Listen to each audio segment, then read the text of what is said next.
Hi there, Pyros. Flamefist here. Just thought I'd give off a very special collection video today, considering that I have since today I have officially completed a very special set of controllers for my Nintendo Switch. So yeah, without further ado, let's start off with going from generation 1 and up. So first things first, let's show off the the NES controllers for the Nintendo Switch. Now these were one of my first controllers to get from the Nintendo online store. I have to say these look very good for what they are. Let's see if I can try zooming in a bit.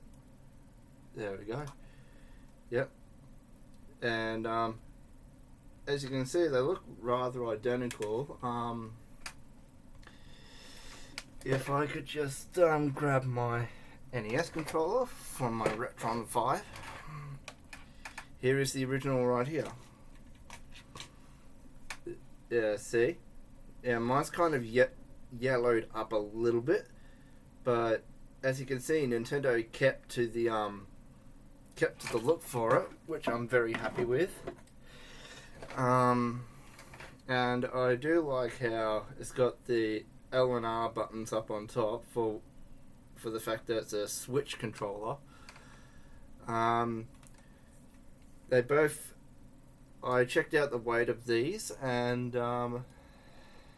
yeah, they're both weigh pretty much the same. Maybe this slightly heavier because it has a little bit more hardware inside of it. But yeah, here's player 2.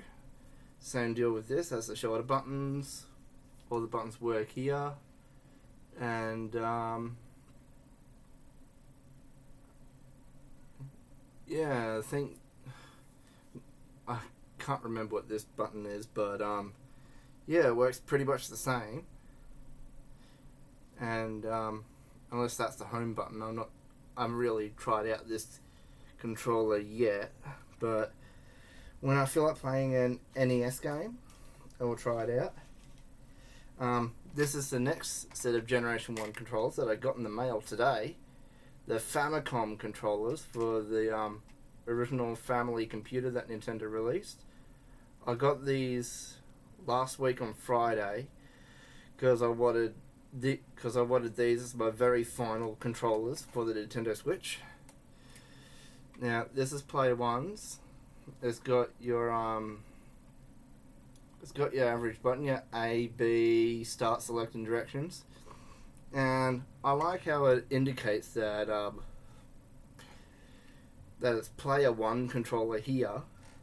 And there's a bit of a difference with this one, being that this one's player 2's controller, and this one doesn't have the start and select on it. It's got the B and A and the D-pads, but it's got a microphone thing for it. And yeah, there it is. It's got a volume scroll here, which I actually like, because I think that sort of increases the volume of the microphone. Not too sure, but same deal with the shoulder buttons, Switch controllers. So yeah. Now next thing, let's go into Generation 2. Here we have a Super Nintendo controller for the Nintendo Switch, which again I really like. It's got the shoulder buttons for UCR, ZLZR, because the Switch uses 2 shoulder buttons. Your D-pad, start and select, A, B, X, and Y. And yeah, I mean, I remember the feel for my Super Nintendo controller I had, but I misplaced. So I've got one coming in I've got a replacement one coming in the mail. But from what I remember, when I did play it, I think this one feels exactly the same. The hardware's not much different. from the inside, so it's giving equal weight. Next controller, which I'm gladly able to give a comparison to, and yes, in the background, that's my little Pomchi Bobby. He likes to roam around and sniff around my bed. Yeah, here's the Genesis controller. Why am I covering up the one for my Retron 5? And yeah, the only real difference with this one is that it has a white start button instead of the red one on this corded one. And this one, oh no, it does have a mode button right on the shoulder thing here, and it has the screenshot share button here. Yeah, right here, where that little indentation is right there, which I could zoom in a bit more, but it would blur up.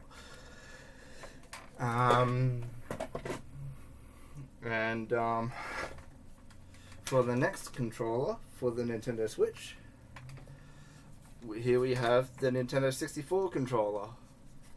I've got another one packed away in my chest of drawers over there, but the problem is that the joystick on that controller is completely broken. Like I could shake my my OG controller and the joystick would flail around everywhere. It's that disconnected. But I've had that one ever since I originally had the Nintendo 64, so it was only a matter of time before that thing started to loosen. So yeah, but yeah, with this controller, what I like is that they've covered up the gap where the controller pack goes, and the rumble pack would normally go as well. You've got your home button on the top here, screenshot button here, ZR button here, Z trigger here. I'm guessing that was the ZL, which makes sense. But yeah, I played around with this for a bit on my on Pokemon Stadium, and it actually controls really well. So I have to say, well done to Nintendo for making this, and I hope they make some more controllers for the Nintendo store in the future, because they actually do rather good ones. If they were to put Sega Master System games on there, then they could put this bad boy, the Sega Master System controller, onto the Nintendo Switch, which I think would do really well. And could give a bit of a choice, either this or the Sega Master System controller, if you were to play original Game Boy Color games, because the Game Boy and Game Boy Color only have the D-pad, start, select, B and A, no shoulder pads, just like these controllers. So yeah, you could basically play this as a Game Boy on the screen if you want to. And my final controller, which is a third-party controller, is the Nixie Wizard controller, which is designed similar to the GameCube controller, which I actually really like. I've been waiting for a good time to get this controller, and I'm very glad that I've got it. The pretty good thing about it is that these are Joy-Cons, so you can take these off and play them as a I pressed the turbo button. I'm not sure if that'll turn on. Doesn't look like my TV's changing channels, so that's good. But yeah, you can use this as player 1's controller. Take this off and use this as player 2's controller if you want to. But you could also attach them to the Nintendo Switch, which I will demonstrate. Let's see, take these off.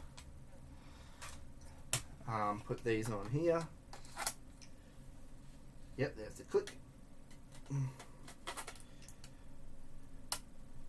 And there you go. Got yourself basically a handheld GameCube.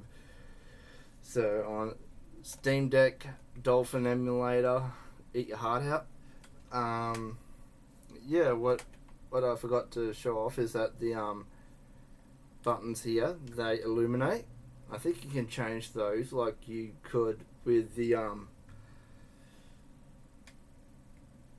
where's my other controller?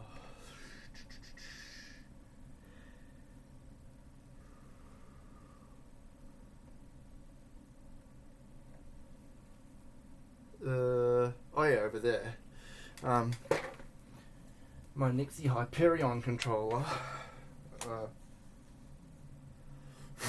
This one's a little bit dusty. Yeah, this is the controller. Yeah, sort of like with this, how if you change the buttons via the turbo controller, you can change the colors or make them breathe on and off slowly.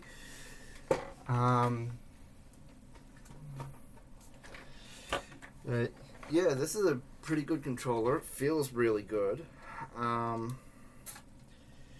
This is Nixie's latest model of their controllers that they've made. They wanted to make a controller that is similar to the GameCube, and I thought, well, why not get this? Seeing as I'm trying to collect every evolutionary stage of the Nintendo's controllers for my Nintendo Switch before they move on onto their next generation system. And yeah, so I'll just zoom in for quickly, and yeah, so here we have the joystick for your movement, your C stick for your camera, whatever you want on it, the A, B, X and Y here. I'm not very good with the reverse of the camera. Your D-pad, your select buttons on both of here, your share button, with a screenshot I mean, home button, and then your start and select here. And then per GameCube, LR1 and 2. And now to show off a pretty nifty thing that is unique to this model of Nixie controller, which I will demonstrate. So as you can see, these have hexagonal indentations here, so like placements for the joysticks. And here you can see it's a hexagon here too. Now if I were to take these off like so, you got to be pretty gentle with these. You can see the different joystick insert for the controller, which is used to prevent from joystick drift, which I think is pretty handy. I think it's what you call Hall mode, or whatever it was called, Hall effect, which was used on the Dreamcast controller back in the day. And yeah, so yep, here's the hexagonal placement, and now I'm going to replace it with this circular one. So put this back in its slot.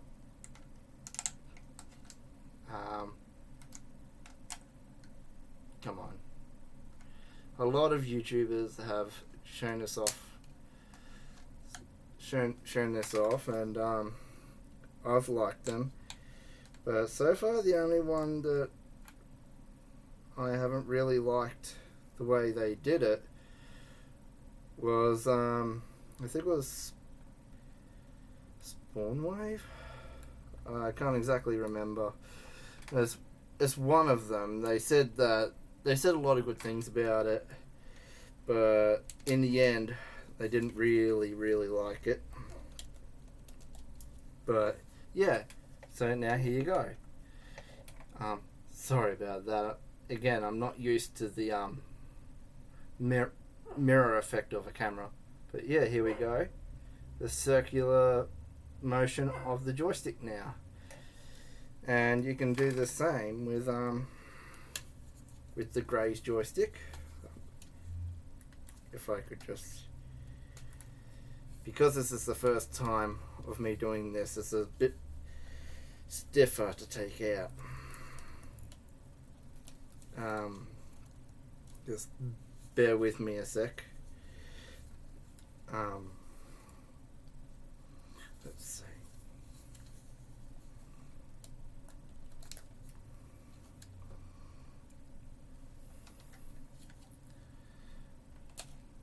There we go.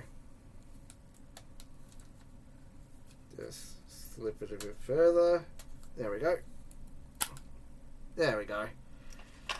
And then do the same with the movement joystick now. So just place the joystick back into its slot. There we go. Put the circular indentation back in there. And there you go. Now you can move. Now you can move around in a full circle rather hexagonal movement now. So yeah, pretty cool. And yeah, I mean, I prefer using the hexagonal because I'm a purist like that. But yeah, if you want a choice of either circle or hexagon, then yeah, the option's there for you to choose from. Now this I think cost me about $80 US, I think, or Australian dollar. Not sure, not exactly sure which, but it was the more expensive of Nixie's controllers.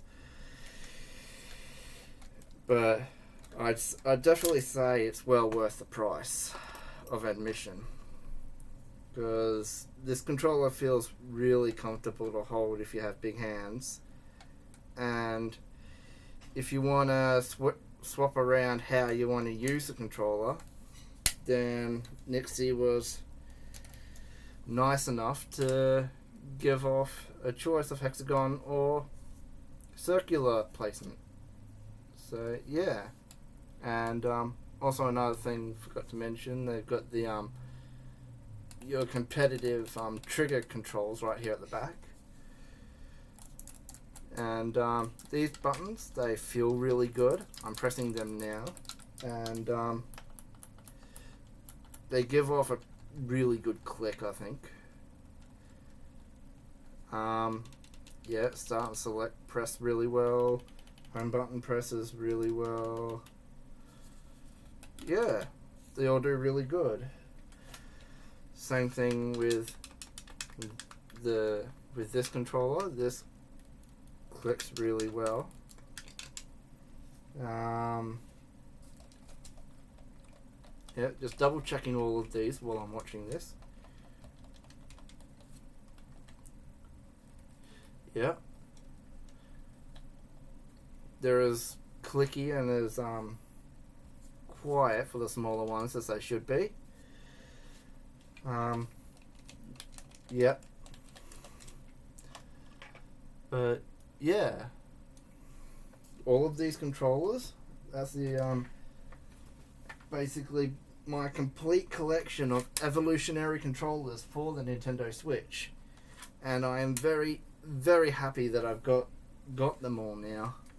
Unless Nintendo or some third party decides to create some version of the Nintendo Wii nunchuck and remote, then yeah, I'd say my collection is fully complete. We've got the Nintendo NES Famicom controllers, Super Nintendo controllers, Sega Mega Drive, Nintendo 64 controller, and GameCube controller. So That's pretty much everything in the shape and form of a controller for the Nintendo Switch. So, with that being said, I would like to thank everyone for watching my video, and I look forward to doing some more unboxing videos or check out videos in the future. I think the next one's definitely going to be the Legend of Zelda Tears of the Kingdom Collector's Edition, which I'm going to be picking up, I think, next week on my payday, or the week after. Either way, it's on my payday. So yeah, look forward to that. And what else? I can't remember what else, but whatever I do, I will post it up on my Discord, which I've got as a link in my profile description, in my channel description, I mean. So if you want to come into my Discord, then feel free to do so. We'll talk video games, or movies and anime, whatever. I've got channels on there. But yeah. Once again, thanks everyone for watching. This is Flamefist signing out. Keep the gamer passion burning, everyone. And I'll catch you on the flip side. Ciao.